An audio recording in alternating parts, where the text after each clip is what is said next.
ذرا تصور کریں، ایک اندھیرا تھیٹر اور اسپیکر سے ایک ایسی عربی دھن آہستہ آہستہ ابھر رہی ہے جو سیدھا آپ کے دل میں اترتی ہے، اور پھر کیمرہ ایک محفل میں داخل ہوتا ہے اور اسکرین پر رحمان ڈکیت کی انٹری ہوتی ہے۔ میں نے خود تھیٹر میں دیکھا، اس ایک لمحے پر جو شور مچا، جو سیٹیاں اور تالیاں بجی، ایسا لگا جیسے فلم کا کلائمیکس آ گیا ہو۔ لوگ اپنی نشستوں سے کھڑے ہو گئے اور اسکرین پر صرف ایک ہی شخص چھایا ہوا تھا، اکشے کھنہ۔ جی، اور یہی وہ لمحہ ہے جس پر آج ہم بات کرنے والے ہیں۔ فلم دھرندھر کا یہ ایک سین، رحمان ڈکیت کی انٹری، جو اب صرف ایک سین نہیں رہا، یہ ایک ایونٹ بن گیا ہے۔ اور دلچسپ بات یہ ہے کہ اس کی گونج تھیٹر سے نکل کر سوشل میڈیا پر اس قدر پھیل گئی ہے کہ لوگ کہہ رہے ہیں کہ اس نے فلم اینیمل کے مشہور زمانہ جمال جمالو سین کو بھی پیچھے چھوڑ دیا ہے۔ بالکل، اور آج کی اس گفتگو کا مقصد یہی کھوجنا ہے کہ آخر اس سین میں ایسا کیا جادو ہے؟ یہ صرف ایک ولن کا ڈانس ہے یا اس سے کچھ زیادہ ہے؟ کیا یہ واقعی جمال جمالو سے بہتر ہے؟ آئیے اس کی گہرائی میں اترتے ہیں۔ اور دیکھیں، یہ صرف ایک ویلن کی انٹری نہیں، بلکہ یہ کردار کی طاقت، سنیما کی تکنیک اور یوں سمجھیں ثقافتی وقت کا ایک بہترین امتزاج ہے۔ اس پر بات کرنا واقعی دلچسپ ہوگا کہ یہ سب عناصر کیسے ایک ساتھ آئے اور انہوں نے ایک ایسا لمحہ تخلیق کیا جو شاید نسلوں تک یاد رکھا جائے گا۔ تو چلیں اس کردار کو سمجھتے ہیں، کیونکہ انٹری کو سمجھنے سے پہلے رحمان ڈکیت کو سمجھنا ضروری ہے۔ دھرندھر میں وہ کوئی شور مچانے والا یا چیخنے چلانے والا ولن نہیں ہے، وہ ایک خاموش شکاری ہے، ایک ایسا کردار جو بغیر چیخے، بغیر اوور ایکٹنگ کے صرف اپنی آنکھوں سے خوف پیدا کرتا ہے۔ یہ خاموش شکاری والی بات بہت اہم ہے۔ اکثر فلموں میں ولن کا مطلب ہوتا ہے بلند آواز میں ڈائیلاگ، کہے لگانا اور اپنی طاقت کا کھلم کھلا مظاہرہ کرنا، لیکن یہاں فلم ساز نے ایک بالکل مختلف راستہ اپنایا ہے۔ رحمان ڈکیت کی طاقت اس کی خاموشی میں ہے۔ اس کی خاموشی دراصل اس کے آنے والے طوفان سے پہلے کا سکوت ہے۔ یہ نفسیاتی طور پر دیکھنے والے پر زیادہ گہرا اثر ڈالتی ہے، کیونکہ آپ نہیں جانتے کہ اس کے دماغ میں کیا چل رہا ہے۔ سچ کہوں تو اکشے کھنہ نے اس کردار کی روح کو پکڑ لیا ہے۔ کوئی غیر ضروری ڈائیلاگ نہیں، کوئی دکھاوے کا انداز نہیں، صرف خالص بے رحم غلبہ ہے۔ یہ بالکل ویسا ہی ہے جیسے مارشل آرٹس میں کہتے ہیں کہ سب سے خطرناک وہ ہوتا ہے جو سب سے کم حرکت کرتا ہے، اس کی موجودگی ہی کافی ہے۔ جی بالکل، اور جب ایک کردار اتنا کم بول کر اتنا زیادہ اثر ڈالتا ہے تو اس کی جسمانی موجودگی کی اہمیت بڑھ جاتی ہے۔ فلم ساز نے بڑی چالاکی سے اس کی انٹری کے لیے ایک ایسا سٹیج تیار کیا جہاں اس کی خاموشی ہی سب سے بلند آواز بن جاتی ہے۔ اور پھر وہ سین آتا ہے جس کے لیے ہم سب یہاں ہیں۔ فلم کا منظر بلوچستان کے ایک علاقے میں منتقل ہوتا ہے۔ وہاں مقامی لوگ جمع ہیں، ماحول میں گرم روشنیاں ہیں، ہر طرف ایک ریت جیسا رنگ پھیلا ہوا ہے۔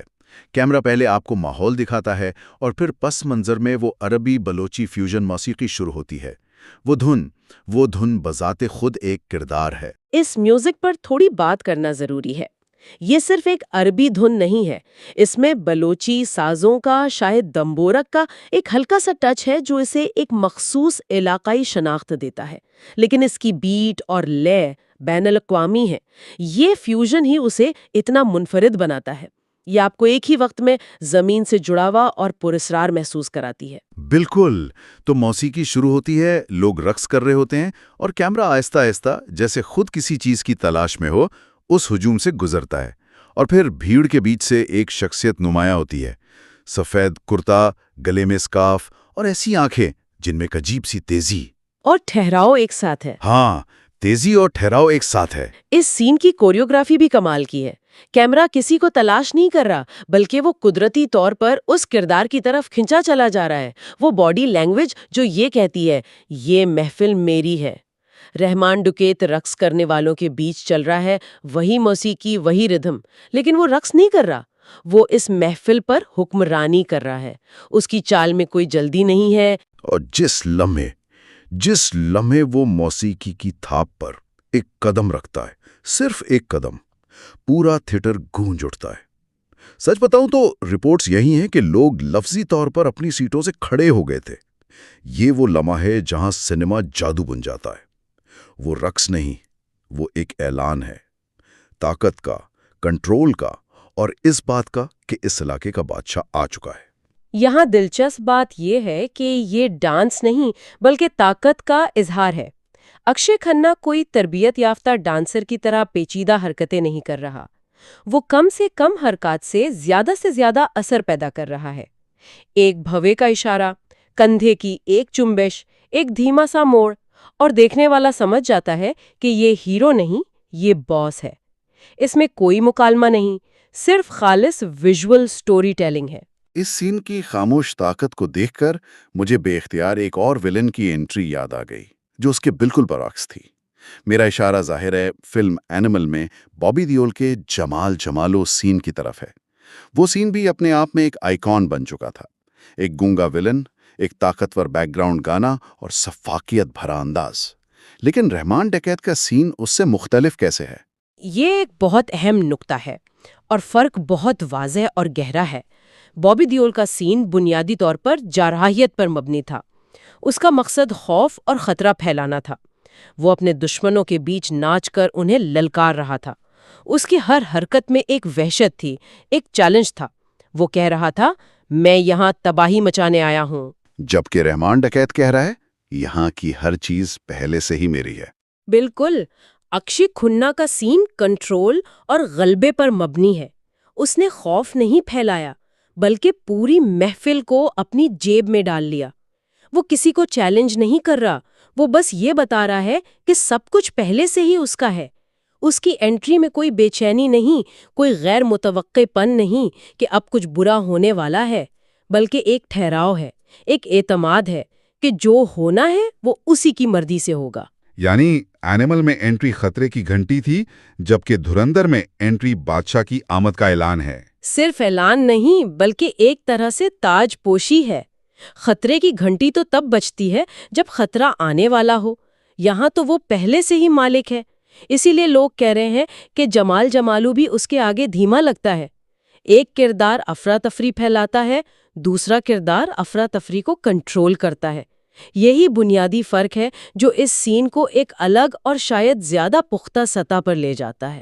اور شاید یہی وجہ ہے کہ یہ سین آج کے دور میں اتنا زیادہ پسند کیا جا رہا ہے۔ شاید لوگ بلند آواز اور کھلی جارحیت سے تھک چکے ہیں، اور اب انہیں خاموش، پر اعتماد طاقت زیادہ متاثر کرتی ہے۔ آپ نے ایک بہت دلچسپ نفسیاتی پہلو کی طرف اشارہ کیا ہے۔ ہو سکتا ہے کہ آج کی بے ہنگم اور شور سے بھری دنیا میں ناظرین ایک ایسے کردار کی طرف زیادہ متوجہ ہوں جو شور مچائے بغیر اپنا اثر قائم کرے۔ یہ ایک طرح کی بالغ طاقت کی عکاسی ہے، نہ کہ نوجوانوں والی باغیانہ توانائی کی۔ اور اس کردار کی کامیابی کا سہرا اکشے کھنہ کو نہ دینا ناانصافی ہوگی۔ یہ اداکار خاموشی سے اپنی دوسری اننگز کا بادشاہ بن چکا ہے۔